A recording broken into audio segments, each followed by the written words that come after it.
caaway waxaan nasiib u yeelanay inaan ka hadalno dhacdooyin badan oo amniga ku saabsan. ugu horeyntii waxaan rabaa inaan halkan ku soo bandhigo gacan ku dhiigle Faarax Cali Nuur Xayle oo dilay agaasimihii maxkamadda sare ee qaranka. ninkaas waa gacan ku dhiigle isaga ay dhinac fadhiya, waa kanoo dhinacayagu fadhiya. asaga xaqiijinaya, asaga qiranaya, asaga ogol. ciidanka amnigu waxay ku guuleysteen in ay soo qabtaan markii uu dilay ka bacdi goobtiina uu ka baxsaday. ciidanka iskaashi ay sameeyeen ciidanka amniga ayaa lagu soo qabtay. sida ugu dhaqsiyaha badan ayaana maxkamadda loo horgeynaya haddii ilaahay idmo. haddana gacanta waxaa ku haya ciidanka booliiska, waad u jeedaan halkan dhinacaygaahu fadhiyaa waa ninkan weeye.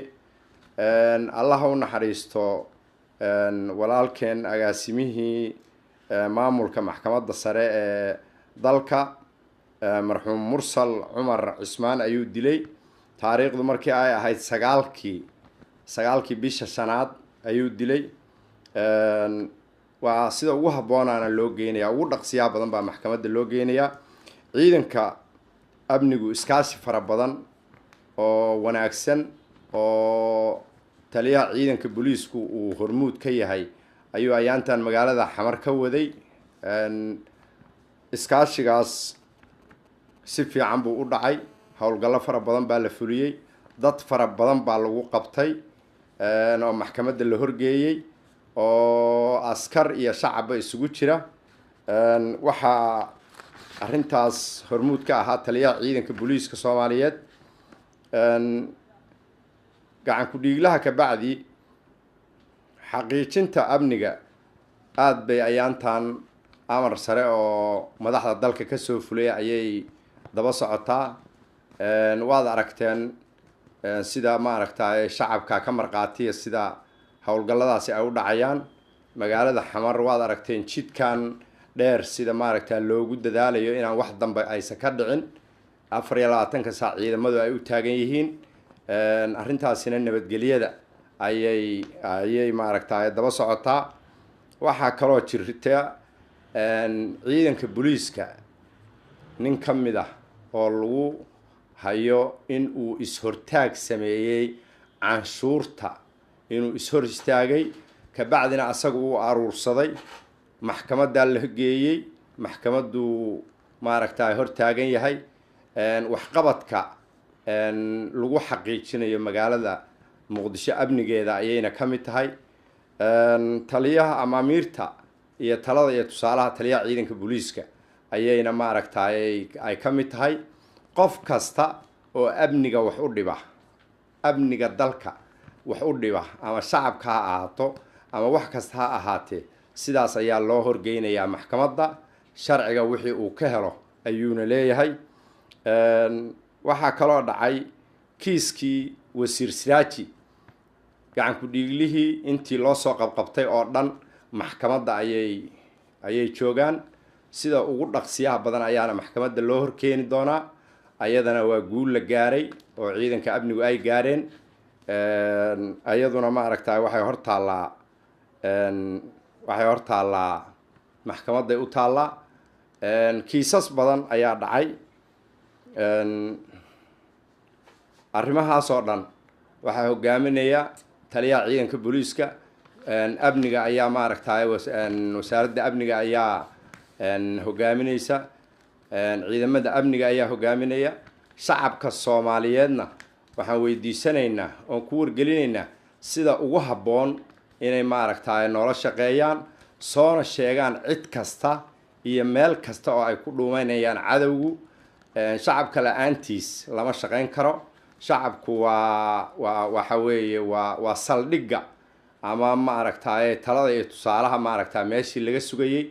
haddii aan shacabka iyo dowladda iyo ciidanku aysan isku xirminna shaqa ma jiri karto. amniguna wuxuu dan u yahay maaragtay ummadoo dhan buu dan u yahay.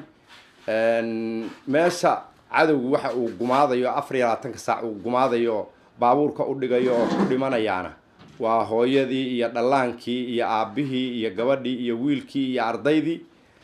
ciidanka booliiska Soomaaliyeed diyaar buu u yahay, dhaguhuna waa u furan yahay, qalbiguna waa u furan yahay xagga shacabka. iskaashi fiicanna haddeer waan la leenahay, 24 saacna waa iskaashanaa, laakiin intaa in ka badan baan u baahanaa. aad mahadsantihiin. waxaan rabaa inaan ku weydiiyo su'aal isku xirka ciidanka booliiska balwar naga siiyo ciidanka amniga. runtii ciidanka amnigu aad buu isugu xiran yahay, waa howlgallada waa wada galnaa, xogta waa isweydaarsanaa. waxaan dhihi karaa isku waxaan nahay, hal qof baan nahay, aad baana loo wada shaqeeyaa. kiiskan oo kale hadda ninkan oo kale iskaashi ciidanka nabadgelyadu ay sameeyeen ayaa lagu soo qabtay. marka ciidanku 100% taliyayaasha ciidanka amniga taladoodii iyo tusaalahoodaana lagu howlgalaa, waana isku xiranna. ka waran isbedelada ciidanka booliiska Soomaaliyeed waxaad sheegtay in dardargelin la wado oo ka bilaabanaysa madaxda sare ee dalka. isku xirka ciidanka booliiska iyo dardargelinta howlaha shaqo heerkee gaarsiisan tahay? runtii anigu intii aan shaqada ku jiray waxaan qabaa taliyihii ugu firfircoonaa oo ugu fikirka fiicnaa oo ugu hal abuurka badnaa ayaa ciidanka booliisku hadda taliya ka ah. taladiisa iyo tusaalihiisuna waa mid miro dhala, meeshii uu gacanta noogu fiiqo ama wixii uu soo kordhiyaba wax lagu guulaystay noqdaan. ciidankuna aad buu hadda maaragtaa moralkiisu uu aad iyo aad 100% baan dhihi karaa. tali wada shaqaynta ka dhaxaysa booliiska iyo shacabka waxaad sheegtay in ay jiraan kiisas badan oo gacan idinka siiyeen dadka shacabka ah. ka waran wada shaqayntiina ilaa intee gaarsiisan tahay? shacabka aad baan maaragtaay u wada shaqaynaa, ilaa heer hoose ilaa heerka ugu sarreeya waa wada shaqaynaa, ama dhaqan ha ahaado ama arday ha ahaadeen ama hooyo ha ahaadeen. laakiin waxaan ka sugaynaa mid intaa ka badan, sababtoo ah waxaan uga sugaynaa waxa weeye shacabku markay 100% u shaqeeyaan, amnigu 100% buu noqon karaa, waan aaminsanahay. aad mahadsantihiin. ninkaas simaha oo aad sheegaysa aniga nin saaxiibkay oo ahay oo cishadaagana aan bulshada degannahay, gacanteydana horta waa soo qabsaday oo sheedaana horta arrinta iska taliyey. waxaan ka codsanayaa dowladda Soomaaliyeed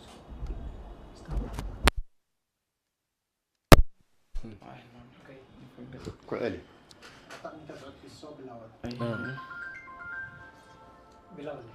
faarax waxaa lagugu soo eedeeyay inaad dil u geysatay agaasimihii maxkamadda sare ee dalka. falkaasi dilka adiga ma geysatay?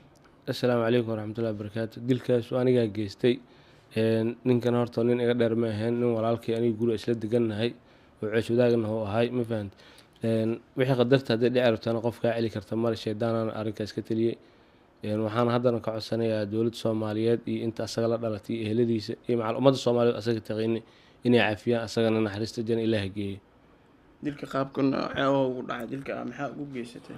macna nin kale anaa wada muranay, marka ninkii kale inta u socday asaa ka soo soka maray xabadii markaas ugu dhaceen.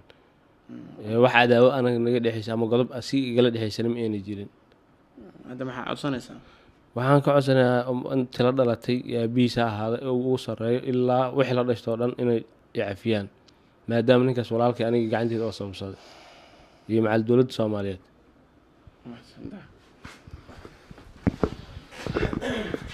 waxaa kaloo jira oo ka mid a dadaalka ciidanka booliisku uu wiigaan sameeyey, kiisaska lagu guulaystay in la qabto inta wiigaan dhacday oo maxkamad hor yaallaahi.